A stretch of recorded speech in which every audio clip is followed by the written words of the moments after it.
4 people left Connecticut for beautiful Cleveland, Ohio, to be delegates to the 2015 UCC Synod. We said goodbye to beloved leadership. We said hello to new leadership. We made some new friends, and we caught up with some old friends. We heard from our leadership, and we also heard controversial resolutions, and we voted for them. We heard inspiring ideas of connection, and we voted for them. We worshiped in the Amistad Chapel, and we voted some more. And we thought, just how much voting would there be? Let's hear from the delegates now. Good evening, beloved of Fairfield East Association of the United Church of Christ there in Connecticut. My name is Todd, and I'm one of your delegates to General Synod, along with Reverend Bryn Smallwood Garcia, Xavier Blyden, our youth delegate from United Congregational in Bridgeport, and Dr. Alan Fanslow. And to try something a little different, we've put together this compilation of interviews about our experience in Cleveland, Ohio, for General Synod there at the end of July this summer. So we have Dr. Alan Fanslow, one of our delegates, here with us. And I thought we'd start by just asking Dr. Fanslow, why don't you tell us a little bit about what goes on, just the day-to-day experience? Why don't you walk us through a day of your experience of General Synod this year? Saturday, June 27th, up at 5:30 a.m. Breakfast in the hotel, a caucus session where we got briefed, and then we were off to the convention center again for the third session. We had an impressive keynote presentation by Connie Schultz. She's a columnist in Chicago who is very much upbeat about helping the common man and the downbeaten. And then there was the Antoinette Brown Award recognition. Lunch followed, and then afternoon workshops. There were many workshops, including one on why young people leave the church and so forth. And then in the evening, I could have attended a gala and a banquet, but I didn't feel like spending my money on it, and I didn't want to waste the money for the FEA. Sunday, June 28th, breakfast, 5:30 in the morning, caucus again, back to work at a meeting at the convention center at 8:30. This time we had a meeting with Rhode Island. Is that right? No. We met with the Rhode Island and the Massachusetts group and discussed matters, including a pending but not ready to accomplish yet, either a merger of management or a possible merger of the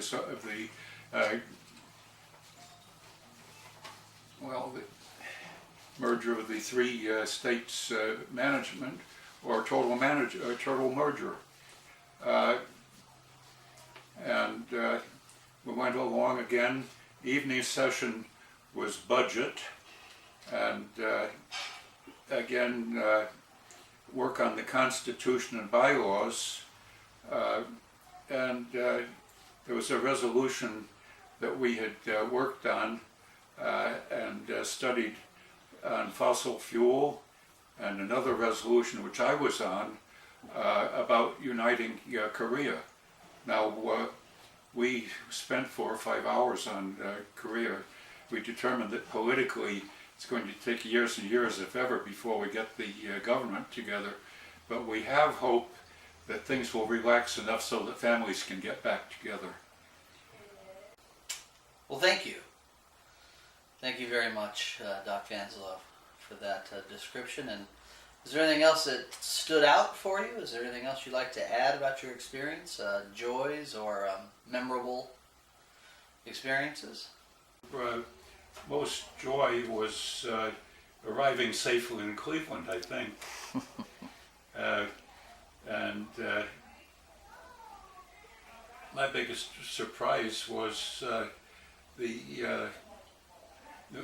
just the Fourth Synod itself, how well it was run. It was on being in unexpected places, things happening where you didn't expect it. I didn't make any recommended changes, although I think the Synod needs to consider more on doing some work and a little less on the number of speakers. I mean, we were sort of spoken out. It was really a big joy to hear Reverend Dr.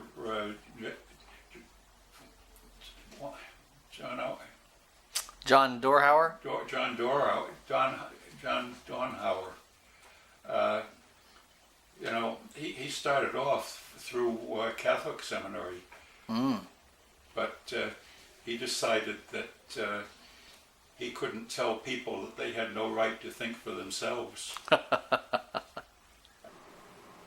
Alan, thank you so much for being with us today and sharing some of your experience with our fellow Fairfield East Association members. So I'll see you on Wednesday, October 28th. Thank you. So now we're going to go out to Defiance, Ohio, not too far from Cleveland, Ohio, where we attended Synod. We're going to hear from Xavier Blyden, our youth delegate from United Congregational Church in Bridgeport. He's now attending his first year at Defiance College in Defiance, Ohio, with plans to become a UCC pastor. So let's go out to Ohio and hear from Xavier. X, are you there? Hello, my name is Xavier Blyden, and I was one of the delegates to the United Church of Christ General Synod this year from the Fairfield East Association. First of all, thank you so much for this opportunity to go. It was certainly life-changing for me, and it was incredible to see the United Church of Christ in this national setting doing what it does best, and that is making a difference in the world every single day. Going into General Synod, I was expecting to experience incredible worship, as well as meet my many brothers and sisters of the United Church of Christ across the United States and throughout the world. And I got to do just that. I got to meet some really cool people from the Council of American Indian Ministries in the United Church of Christ, and also people who are specific members of the Pacific Islanders Conference and also the Asian American Conference of the United Church of Christ, which was really cool. Hopefully this video will give you a good idea of how the United Church of the General Synod this year was for me, and here it is. Thank you again.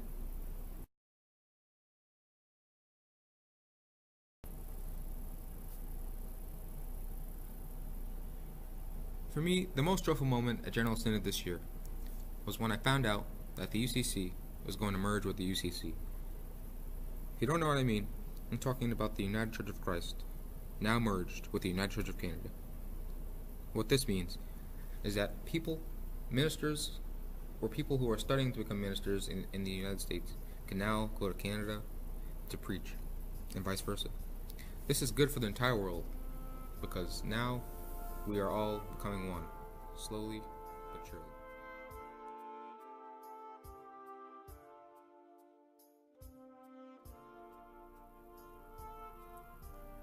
For me, the biggest surprise was the amount of cookies at General Synod. I just could not believe the amount of cookies they had. There was one room there just completely filled with cookies. They were taller than me, taller than everyone working there. They had carts, they had hands, they had lots of containers. And the best part about the cookies, or I should probably call it the cookie ministry, was the fact that at the end of Synod they donated the cookies to the Cleveland Police Department, and they handed bins of cookies out to people who would enjoy the cookies, which was really incredible. One thing I would have done differently this General Synod was speak up more during the subcommittee. The subcommittee that I was on was about naming the Israel and Palestine conflict and our Pithiad movement, and listening in on the conversation. It was a challenge for many people in the subcommittee to actually want to name it that, because by doing that, the United Church of Christ would be taking a defensive position on the movement, which is something that the United Church of Christ does not really stand for. And I was just not really knowledgeable about what it was, so I definitely would have done some more research, more in-depth research about what the resolution was about beforehand. I had just read it, and I think next time I go to Synod, and when I find out what my subcommittee is going to be, I'm definitely going to really study the resolution a lot more and do more in-depth study about what it's about. The moment where I was most proud of the UCC was when we voted as a whole to adopt a resolution to form or start a just peace movement in the Israel-Palestine conflict. This resolution calls for us to boycott companies that profit from Israel occupying the land in Palestine. This is a very peaceful way of handling situations.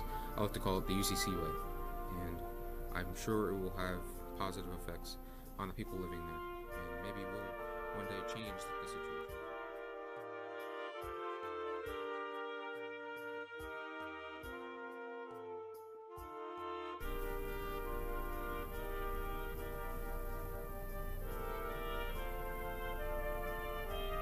For me, the most troubling moment at this year's General Synod was when I went to the bylaws hearing.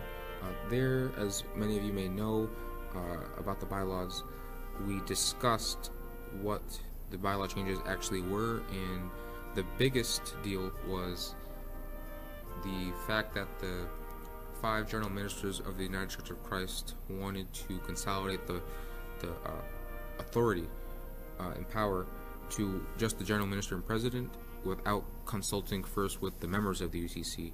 People were not happy about that, with the fact that they just went ahead and expected everyone to go along with it. And we will be hearing about this at the next General Synod too. But it was the most troubling for me because people were yelling and they were very excited in a negative way. But it kind of offered and offered an opportunity for people to speak their minds about the subject, which was nice.